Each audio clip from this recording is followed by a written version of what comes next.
Vamos a explicar lo que ocurrió hace unos días en el Ayuntamiento de Jumilla, municipio de Murcia, en el que viven más de 27.000 personas, de las que 1.500 son fieles musulmanes, y en cuyo ayuntamiento, que gobierna el Partido Popular, Vox tiene un concejal. El concejal de Vox presentó una moción para prohibir expresamente que se pudiera celebrar en una instalación deportiva municipal, como se ha hecho hasta ahora, sin que conste ningún incidente, sin que haya habido ningún problema entre el vecindario, el fin del Ramadán y la fiesta del Cordero. Y lo que proponía este concejal era prohibirlo expresamente. El PP dijo, esto así pues es ilegal, es inconstitucional, porque nuestra Constitución aboga por la no discriminación de ninguna confesión, y cambiaron para que el efecto siga siendo el mismo, es decir, esta comunidad no podrá celebrar estos dos actos que hasta ahora, insisto, celebraba sin problemas, aunque han cambiado un poco el texto. Maika.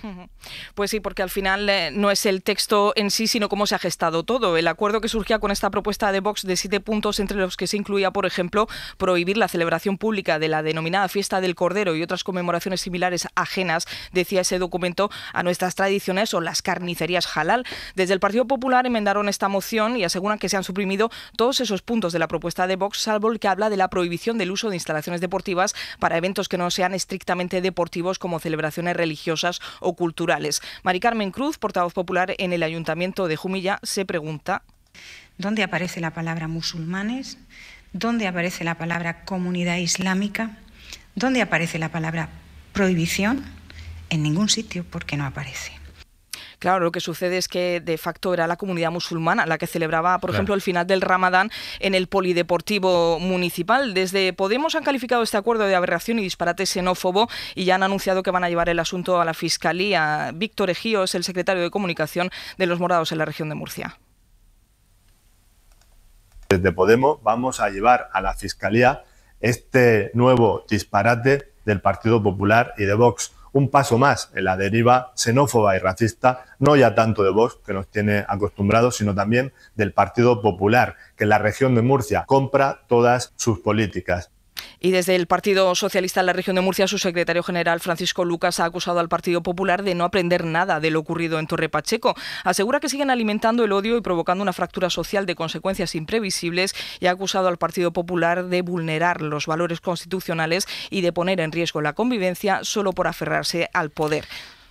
Maika, gracias. Un placer, hasta luego. Hasta luego, dice la portavoz del Partido Popular en Murcia. ¿Pero dónde pone musulmanes? Ya, claro. ¿Qué dice la dirección del Partido Popular? Sara Selva, buenos días. Hola, Sara, buenos días. Hola, Sastre, ¿qué tal? Ahora Buenos días, ahora Sara. sí. Bueno, te preguntaba qué decía la dirección del Partido Popular, porque justo ayer, cuando empezaban a conocerse las informaciones sobre Jumilla, le pudieron preguntar los periodistas a Miguel Tellado, el secretario general, pero la respuesta, siendo corta, es verdad que es bastante llamativa. Sí, la noticia saltó un poco antes de la rueda de prensa del secretario general del PP, de Miguel Tellado. Cuando le preguntaron los compañeros, Tellado dijo que no conocía el contenido de la información, pero que, en cualquier caso, el PP respetaba todas las religiones. No podemos escucharlo. No podemos escucharlo. Bueno, pues decía exactamente eso, que el PP respetaba todas las creencias religiosas y nada más. Dijo Tellado que lo mirarían con detenimiento y responderían, pero no lo hicieron. Génova no aclaró después nada más, no desautorizó lo ocurrido, ni explicó si avalaba o no a nivel nacional esa medida. Se limitó a derivar al PP de Murcia y al PP de Jumilla, que se agarra a eso que escuchábamos de la portavoz, a la literalidad del texto para justificar esa medida islamófoba, porque aunque el texto no lo diga expresamente, el resultado de facto es el mismo. La prueba es que Vox lo celebra como una victoria. La ultraderecha lleva meses haciendo de la islamofobia su bandera, copiando en realidad aliados internacionales como al holandés Geert Wilders, que ha hecho de esto el centro de su discurso. Así que lo que ha ocurrido en Jumilla es un ejemplo de lo que puede suceder a nivel nacional si el PP sigue cediendo a las reivindicaciones de la ultraderecha. Ayer pudiste hablar, Sara, con el presidente de la Federación de Entidades Islámicas de España, que te dice que están en shock por lo que pueda pasar a partir de ahora. Recordemos que esto ocurre 3 semanas después de las cacerías de Torre Pacheco. Sí, Munir Benjelloun, que es el presidente de la Federación de Entidades Islámicas, lleva 30 años viviendo en España y cuenta que nunca había visto este miedo. La cosa ya pasó otro escalón. Ya no estamos hablando de cosas verbales, estamos hablando de persecuciones, que estamos perseguidos y la gente está con miedo. y las mezquitas se queman. La derecha dice ha conseguido que la islamofobia vaya a más, que se traduzca en persecuciones como las de Torre Pacheco, en amenazas de muerte, en un torrente de odio en las redes, y a eso asegura es muy difícil de responder. Ya te puedes imaginar lo que puede sentir una persona. Ahora, muy pocos responsables de mezquitas pueden dar la cara y pueden hablar.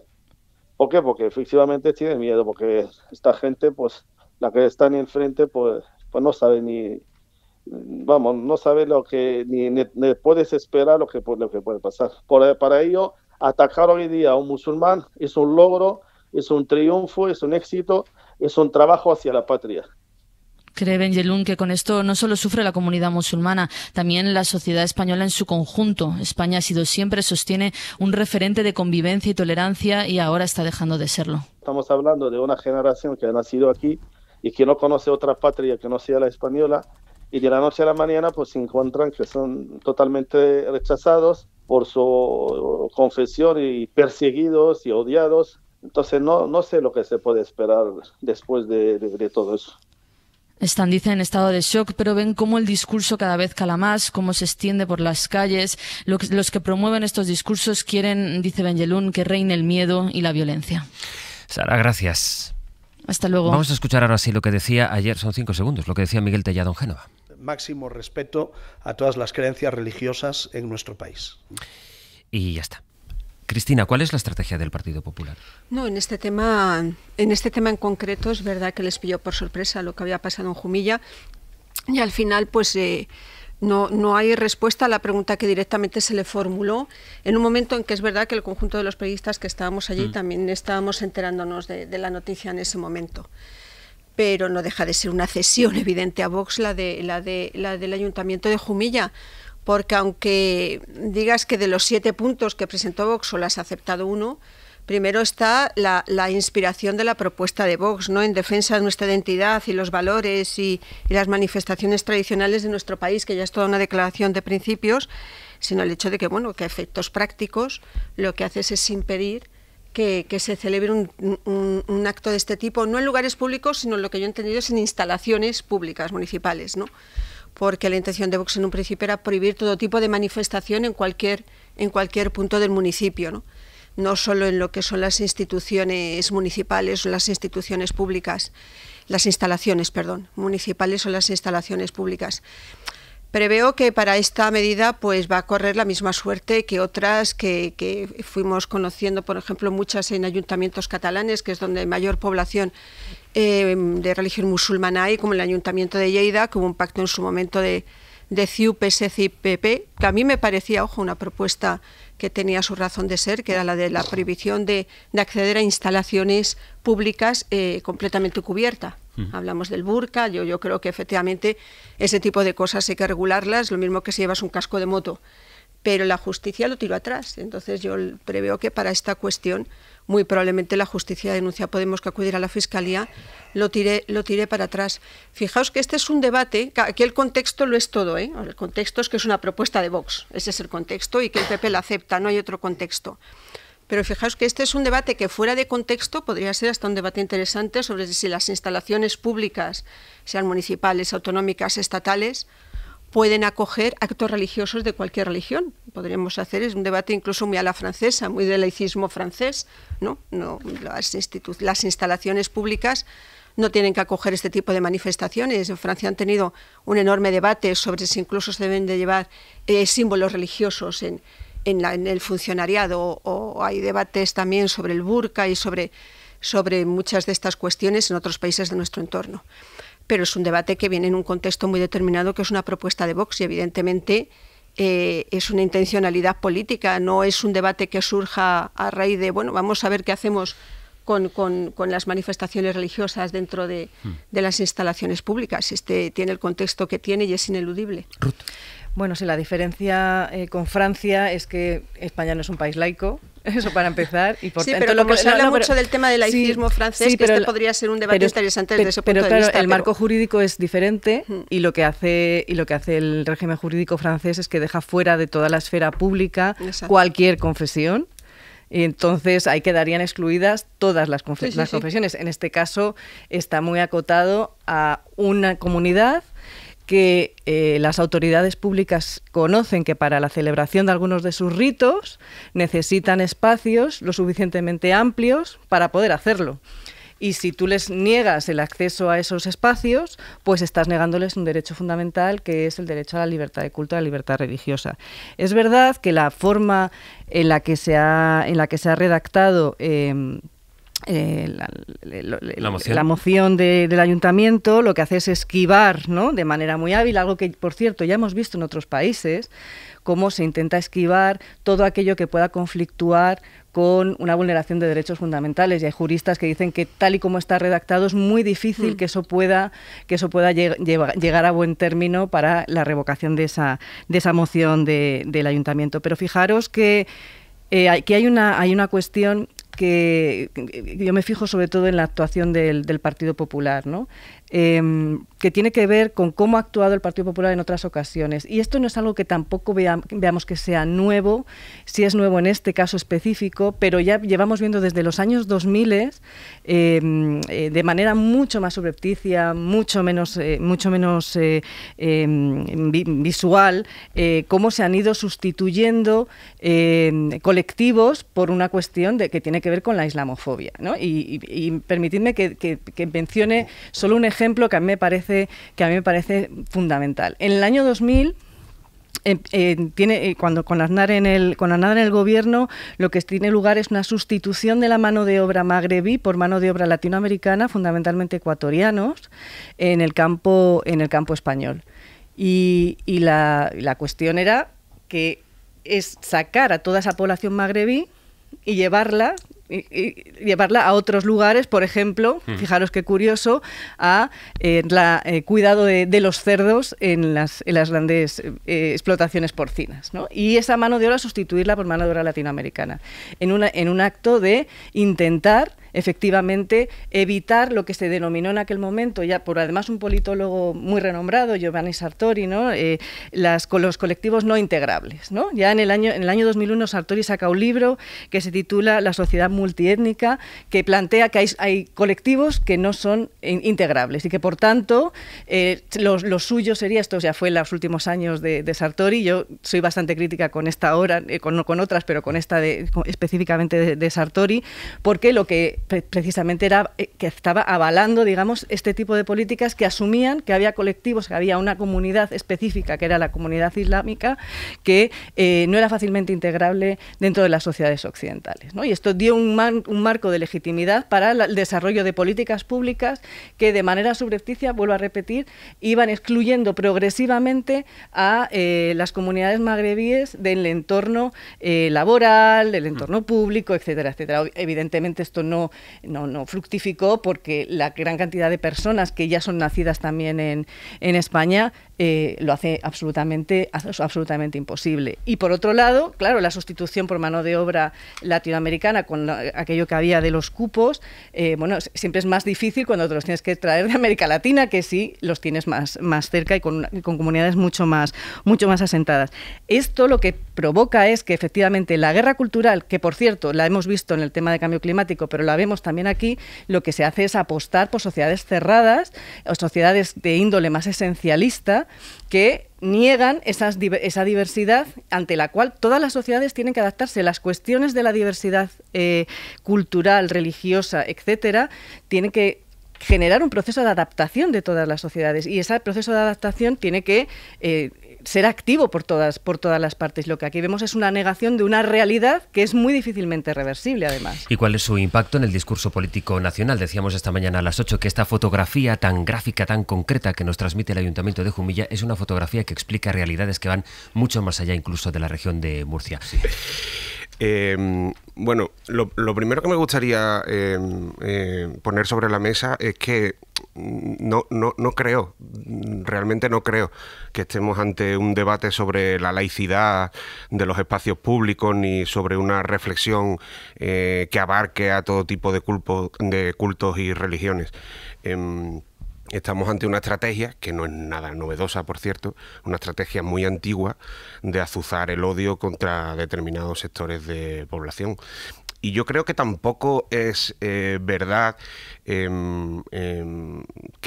podamos definir lo que está pasando en Jumilla como una cesión pura y dura del Partido Popular a la extrema derecha en un caso en el que tiene una postura completamente diferente. Hace justo un año, lo comentábamos aquí también, se tuvieron mucho eco unas declaraciones de Xavier García Albiol, que coincidió en un barco, en un ferry, con unos jóvenes que él dedujo por su aspecto físico que eran marroquíes y a los que señaló diciendo ¿a qué van estos a Badalona? Ya se puede imaginar la gente a lo que va. Y sobran los ejemplos en el Partido Popular sobre planteamientos también racistas, xenófobos, islamófobos. Esto es una estrategia que tiene sus altavoces políticos, lo estamos viendo, mediáticos, los vemos a diario también, y que luego tienen sus consecuencias, ¿eh? Lo hemos visto y lo estamos viendo también con especial virulencia en las últimas semanas, lo hemos visto en esta playa de Granada, lo hemos visto de manera muy grave también en Torre Pacheco en las últimas semanas. Y tiene que ver, yo creo, este debate con la patrimonialización de lo público, que por cierto no es del ayuntamiento, lo público no es del Ayuntamiento de Jumilla, ni del Partido Popular, ni de Vox, lo público es de todos. Porque ¿qué legislación da cobertura a prohibir el uso del espacio público a unas religiones sí y a otras no? Porque en este país tenemos como una de nuestras señas de identidad religiosa y culturales, por ejemplo, las procesiones de Semana Santa o las romerías, que son básicamente, entre comillas y entiéndaseme la expresión, la invasión de lo público, la invasión masiva de lo público. Es decir, Ramadán no, pero romerías y procesiones de Semana Santa sí. ¿Por qué? Bueno, sabemos la respuesta porque no la dan ellos, porque una cosa es España y la otra no. Eso es lo que dicen, ¿no? Otra cosa podría llegar a ser incluso la anti-España. Y ahí ya trasciende la mera patrimonialización de lo público, del espacio público, para intentar apropiarse directamente de nuestra propia identidad, del concepto de lo que somos como país, del propio concepto de España. Una cosa es España y la otra no. Y por supuesto lo deciden ellos, además, lo que es España. Lo han decidido siempre. España es blanca, España es cristiana, España principalmente prefieren que sea heterosexual. La idea pura del fascismo. La idea pura del fascismo que arrasó con todo en este país hace ya unos cuantos años. Por tanto, el proyecto político de la derecha conservadora y tradicional de este país ya no solo es que abiertamente vaya en tándem con la ultraderecha, es que en muchos apartados, y en el de la inmigración es paradigmático, es indistinguible del de la ultraderecha y del de los posicionamientos fascistas. Es un proyecto político profundamente reaccionario, profundamente regresivo, que por lo que pasa, entre otras cosas, es por echar abajo lo levantado por nuestros padres en los últimos 50 años en este país.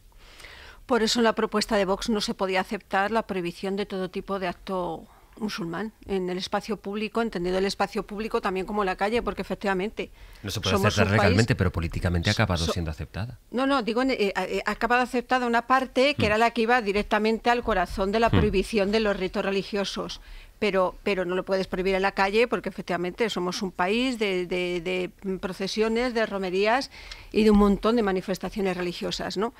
Y también del cura de Valdepeñas, déjame decir. Y también del cura de Valdepeñas, exactamente. O sea que claro, dicen, el argumento del PP es que no hemos aceptado todas las propuestas de Vox porque evidentemente algunas de las propuestas de Vox entraban en contradicción con tradiciones y fiestas populares en España absolutamente arraigadas. Yo creo que aquí además lo que hay que atender es a las segundas y terceras generaciones, porque en muchos casos los testimonios de estos chicos y de estas chicas que son segundas y terceras generaciones de los que vinieron de fuera, creo que nos tienen que hacer pensar sobre la capacidad de integración que tenemos sobre ellos. Es decir, hay que esforzarse porque esas generaciones se sientan tan españolas, porque lo son, como cualquier otro ciudadano de este país. Y ese yo creo que es un problema de índole social muy importante y hay que hacer un esfuerzo porque no se sientan unos extraños en su propio país. A mí me preocupa más la gente nueva, los hijos y los nietos de los que vinieron de fuera, porque en teoría ellos no deberían tener ningún problema de integración ni de adaptación a lo que es la convivencia manteniendo sus tradiciones y sus costumbres a lo que es la convivencia en un país en donde han nacido. Sí, efectivamente, como dice Cristina, esto es una de las claves. Cuando España comenzó a recibir personas migrantes en las primeras olas, ¿no? Cuando vamos a la teoría de las políticas migratorias, hay 4 fases muy claras. Una, el derecho administrativo, es decir, el derecho a tener papeles, ¿no? El acceso a los papeles, a ser residente de pleno derecho. El siguiente nivel, y que eso te da acceso al mercado de trabajo, por tanto, derechos laborales, derechos económicos. Un tercer escalón son los derechos culturales. Los derechos culturales que esas comunidades solicitan y exigen porque tienen derecho en estados que se dicen de democracias liberales, ese derecho a ejercer su propia cultura, a disfrutar de su propia cultura y a desarrollar su propia cultura. Y eso no tendría por qué. Y el cuarto nivel son los derechos políticos, ¿no? Que ahí todavía no hemos llegado. En este nivel en el que estamos ahora, si nos ponemos desde el plano de la política comparada, de los estudios comparados, lo que observamos es que España ya está en el nivel de otros países europeos, en el cual las políticas de integración social, que yo prefiero llamar de cohesión social, más que de integración social, porque la integración parecería que solo todo el peso de la carga está en las personas que han llegado, ¿no? Y que yo no lo he planteado así. No, pero digo en general, normalmente cuando hablamos de integración pensamos que son los que vienen los que se tienen que adaptar a nosotros y en realidad esto es algo que no es ya una cuestión coyuntural, sino que es estructural, el propio sistema en el que vivimos, en este proceso, en este momento de globalización o ya de desglobalización, ¿no? Si nos fijamos en el terreno geopolítico, pero es algo que se tiene que gestionar, esa diversidad. Y eso es algo en lo que están fallando en realidad todos los estados en el marco de la Unión Europea, que no han sido capaces de establecer unas normas de convivencia que efectivamente permitan que esas segundas y terceras generaciones se sientan parte de esas sociedades más amplias. Y efectivamente es un fracaso, y me atrevo a decirlo con estas palabras, un fracaso de la apuesta por la construcción de sociedades abiertas, ¿no?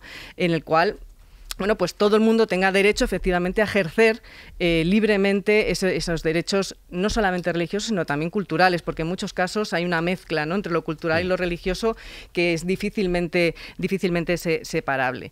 Y en este sentido creo que tenemos una ardua labor por desarrollar en este marco para efectivamente, en el marco español, poder avanzar en ese desarrollo de las políticas, porque hay mucha gente que lleva trabajando muchos años para que eso sea así y no se les está haciendo demasiado caso. Y permíteme solo una cosita más, Astre, porque me parece que el debate que ha planteado Monrosi es una de las claves. ¿Qué es lo que está pasando dentro del marco del Partido Popular? En esa pelea de las dos almas, ¿no?, que tenemos la pata que es siempre minoritaria más liberal y la pata más conservadora, y está ganando la pata conservadora de manera muy clara. Y me vuelvo a retrotraer, Aznar, es que yo creo que esta es una de las claves, ver cuál ha sido la evolución dentro del partido del centro derecha español a lo largo de estos años y cómo ha ido posicionándose en un lugar que cada vez es más ultraconservador, más nacionalista, pero con un nacionalismo no cívico, sino más bien esencialista y etnocéntrico. Y esto es lo que le hace que el Vox le abra una ventana de oportunidad para plantear de manera abierta cuestiones que en otro momento no lo hubieran hecho de esta forma. Hubieran sido mucho más cautos porque es un partido de gobierno, es un partido de Estado y, por tanto, tienen que cuidarse muy bien las espaldas. Pero el hecho de que Vox esté abriendo esas ventanas les permite también, pues a ese ala más dura, esa ala más a la derecha del Partido Popular, plantear postulados que, ya digo, y lo decía también Monrosi, no son nuevos, es que ya estaban ahí. Y si nos vamos a los papeles de FAES, los vemos de manera muy, muy clara. Es que me interesa mucho en este punto recoger, está conectado nuestro compañero que sigue la información precisamente del Partido Popular, que es David Junquera. Hola, David, buenos días. Hola, Sastre. Para situar, pues justo exactamente esto que está describiendo ahora Ruth y que se traduce en qué punto, la pregunta es, David, ¿en qué punto está en este momento la dirección de Alberto Núñez Feijóo, la dirección del Partido Popular en su discurso sobre migración? Porque lo último que hemos visto es ese endurecimiento, y eso es una muy buena reflexión para el debate, es decir, ¿es porque reacciona Vox o es una decisión propia del Partido Popular? La de situarse en el punto en que lo último que estamos escuchando de Feijóo, David, son reflexiones sobre la inmigración y, por ejemplo, planteando las condiciones por las que tendrían que ser expulsados los inmigrantes con papeles si es que cometen delitos aquí. Hablaba Ruth de una pelea hace un momento entre las dos almas del Partido Popular y os diría que ya no existe casi esa pelea en este tema porque es que solo tenemos que atender, por ejemplo, a lo que pasó en el Congreso del Partido Popular hace un mes escaso, cuando Alberto Núñez Feijóo estaba hablando precisamente de inmigración y habló de reducir la inmigración ilegal. Se preguntaba, ¿él parece razonable, no? ¿Cómo lo ilegal va a tener derechos? Y todo el auditorio se levantó a aplaudirle, todo el Partido Popular en bloque se levantó a aplaudirle porque les gusta esta nueva posición del Partido Popular más dura. En esos estatutos se incluyó en el articulado la idea de que los inmigrantes irregulares no pueden tener derechos, no pueden tener acceso a esas ayudas públicas si no tienen un contrato de trabajo, si no tienen un permiso de residencia, y ese es uno de los puntos más apoyados por todo el Partido Popular. Feijóo se preguntaba hace una semana escasa ¿por qué el Partido Socialista, por qué el Gobierno niega los problemas de la inmigración? Le están dando alas, aseguraba. Cuando los sucesos de Torre Pacheco, también el líder del Partido Popular exigió respeto e integración a los inmigrantes en España. Quienes no lo hacen no son bienvenidos. Es uno de los vectores ahora mismo del discurso del Partido Popular. Inmigración legal,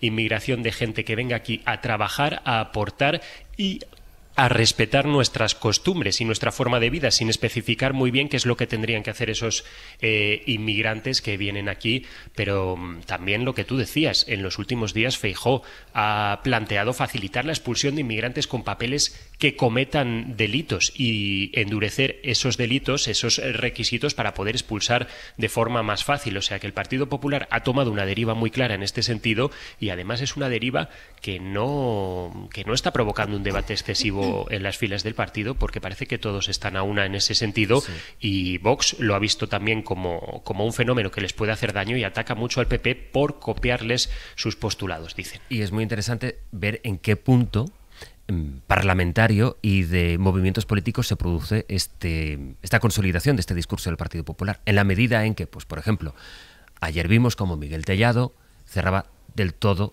las puertas a cualquier acercamiento con el PNV, lo que, en vista a posibles acuerdos parlamentarios, solo deja una opción al Partido Popular, que es la del entendimiento con Vox. Bueno, o el caso de Junts por Cataluña. Monrosi, a partir de esto que nos describía Junquera, que esto no es tanto un giro, sino una consolidación del discurso del Partido Popular. Estratégico, además. Fíjate que se han puesto sobre la mesa algunos puntos que yo creo que son muy interesantes, pero que creo que no tienen, o bajo mi punto de vista, no tienen exactamente que ver con lo que está pasando en Jumilla o con lo que ha pasado en Torre Pacheco o con la deriva de la derecha y la ultraderecha respecto al discurso migratorio, porque estamos hablando de los procesos de integración, de generaciones de personas migrantes que vienen de fuera, y del posible éxito o fracaso de esos procesos de integración. Y yo creo que nuestra obligación es desenmascarar que de lo que estamos hablando aquí es de una estrategia política muy antigua y muy meditada y además muy consolidada desde un punto de vista dialéctico por parte de sus promotores. Estamos muy habituados a asistir a un discurso basado absolutamente en mentiras sobre que las personas inmigrantes delinquen más, las personas inmigrantes consumen más recursos y ayudas públicas, las personas inmigrantes hacen más uso y colapsan los servicios de la sanidad pública. Todo desterrado por los datos. Pero quiero decir con esto que es una estrategia muy sesuda, muy perfilada, y lo que persigue es azuzar el odio contra las personas que consideran, bueno, pues que no deben ser el propio concepto, lo decíamos antes, ¿no?, de lo que somos como país. Y eso tiene una deriva muy peligrosa que ya está teniendo consecuencias porque legitima además actitudes, es un lenguaje político bajo mi punto de vista profundamente violento, que está legitimando acciones violentas ya en la calle, que estamos viendo en Torre Pacheco y que hemos visto en la playa de Granada.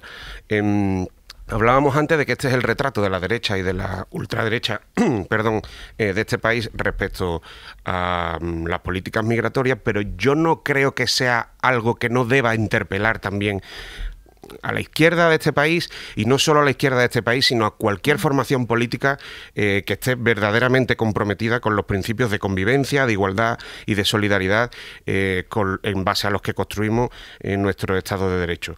Seguramente jamás en los últimos 40 años ha sido tan trascendental que las formaciones políticas progresistas y profundamente democráticas en general estén a la altura y desplieguen sin ambages un proyecto de democracia radical, transparente, limpia, transformadora de verdad de las condiciones de vida de la gente, porque lo estamos viendo en otros países de nuestro entorno y en muchos países del mundo. Estamos librando ahora uno de los episodios más virulentos de las últimas décadas en ese conflicto que ya es muy largo entre la verdad y la mentira, entre el afán por construir convivencia o destruirlo todo, y por eso yo creo que ninguna fuerza política verdaderamente comprometida con valores democráticos debe flirtear siquiera con hipótesis tan racistas y xenófobas como las que están planteando el Partido Popular y la ultraderecha. Y lo digo porque en algunos casos, también algunas formaciones progresistas, incluso el Gobierno, lo ha hecho en modo de cesiones a Junts, por ejemplo, con las políticas migratorias a la Generalitat de Cataluña. El endurecimiento de las políticas de inmigración, Ruth es la experta, pero es un debate que nos trasciende y en Europa se están endureciendo mucho las políticas de inmigración. El Pacto de Asilo y de Inmigración Europeo, que estaba también firmado por Meloni, lo ha firmado España y endurece tanto las condiciones de entrada al espacio europeo como las condiciones de mantenimiento en el espacio europeo. Y bueno, fue un proyecto, insisto, también firmado por el Gobierno de España, en el que las principales organizaciones que trabajan con inmigrantes pusieron el grito en el cielo, precisamente por el giro que suponía en la aplicación de las políticas de inmigración. Pero es que lo hemos visto, y bueno, esto ya lo hemos comentado muchas veces, lo hemos visto en Starmer en el Reino Unido, abrazándose a Meloni, o lo hemos visto el último canciller socialdemócrata alemán que cerró las fronteras y suspendió el espacio Schengen. Es decir, que este es un debate que al final hay un endurecimiento general sobre las políticas de inmigración y que se está convirtiendo transversal en muchas formaciones políticas. Yo creo que en muy buena parte llegamos tarde a este debate y si lo hubiéramos abordado mucho antes, posiblemente no le hubiéramos dejado a la ultraderecha tanto espacio con este asunto. Sí, efectivamente, el Pacto de Migración y Asilo no solo lo firma España, sino que lo impulsa España. Recordemos que es bajo presidencia española de Consejo, fue en Granada. No lo recordaba en detalle. Que es aún peor, ¿no? Sí. Todavía. Pero el debate... es verdad que el Pacto de Migración y Asilo, pues yo creo que hoy no es el momento para profundizar en ello, porque lo que ahí se debatían sobre todo o se limitaban las cuestiones que tienen que ver con el acceso al territorio europeo. Y aquí de lo que estamos hablando es de la otra pata de la política de inmigración, que son las políticas de integración, que son las que corresponden y de las cuales son únicamente responsables los Estados. No hay competencias comunitarias para las políticas de integración. Volviendo un poco a lo que decíamos antes de lo que estaba pasando en el Partido Popular, si era inducido por la presencia de Vox o estaba en su propia naturaleza.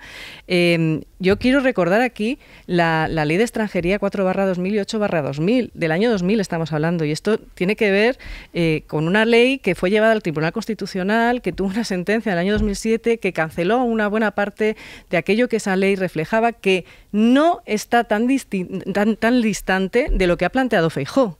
Es decir, estamos observando dentro del Partido Popular una vuelta a esa aznaridad, no solamente en el terreno de la inmigración, sino en otras cuestiones también. En lo que hoy nos toca, que es la inmigración, y son sobre todo cómo gestionar las poblaciones que viven y residen en nuestro territorio, cómo adaptar las políticas públicas y los servicios públicos a esas personas, ¿no? Que incrementan la demografía del territorio. Entonces, si nos vamos a esas cuestiones que se plantearon ya en el año 2000, ya digo, se ponían límites a todas las personas que no tenían papeles, No se les permitía el derecho de reunión, no se les permitía el derecho de manifestación, no se les permitía el acceso a la sanidad pública, etcétera, etcétera. Y esto es a lo que parece que apunta la nueva propuesta que sale del Congreso del Partido Popular en esta materia. Por tanto, y ahí no existía Vox. Muchas décadas antes de que existiera Vox. ¿Qué pasa? Que el contexto histórico es distinto, porque en aquel momento era un momento en el que se estaban empezando a incrementar las llegadas, y ahora estamos hablando ya de personas que son españolas porque son nacidas aquí, porque son de segunda y tercera generación. Entonces, claro, el debate necesariamente tiene que ser diferente. Por eso, yo creo que hay que incidir sobre todo y de manera sustantiva en cómo acomodamos nuestras infraestructuras, nuestras políticas públicas a la presencia de nuevos ciudadanos y ciudadanas en pleno uso de sus derechos, y que además algo que se decía en aquella época y que a mí me parece fundamental es que el único límite tiene que ser el cumplimiento del Estado de Derecho, y eso es lo que aparece en la Constitución. Ese debe ser el único límite, ningún otro. Hubo en aquel momento quien también sacó a relucir la cuestión cultural, pero finalmente fue abandonado. Sí, solo un apunte. Es que yo creo que también es necesario señalar la hipocresía de demandarle a personas que igual no, seguro, son igual de españolas que tú y que yo, o que quienes nos están diciendo lo que es ser español y lo que no, demandarles que se integren, ¿no? Que es que ellos mismos se autoexcluyen y viven en guetos, y que se integren. Les demandamos permanentemente que se integren, cuando le estamos negando la misma posibilidad de existir, la misma condición de ciudadanía, porque le estamos diciendo que lo que son no es válido y que por eso no les cedemos nuestros espacios públicos. Yo, por último, creo que ante agresiones tan absolutamente racistas y xenófobas como las que se están practicando ahora mismo en algunos lugares de España, y desde un punto de vista pretendidamente legislativo, ahora mismo estamos hablando del Ayuntamiento de Jumilla, ahí tiene que dar respuesta la justicia. Y tú lo decías antes, Sastre, no hay ninguna ley, ni el espíritu constitucional dice que se pueda excluir a unas religiones en favor de otras en nuestro país. Y yo creo que esta decisión que ha tomado el Ayuntamiento de Jumilla debe ser tumbada por los tribunales, porque ninguna ley existe que se pueda ceder espacio público a las procesiones o a las romerías, pero no al Ramadán. Veremos qué trascendencia tiene y qué recorrido tiene a lo largo de la jornada lo que ocurra en Jumilla, y esta decisión de Jumilla y las explicaciones que se den en ese municipio de Murcia, región en la que vuelven a centrarse los focos al hablar de inmigración 3 semanas después de los incidentes racistas de Torre Pacheca.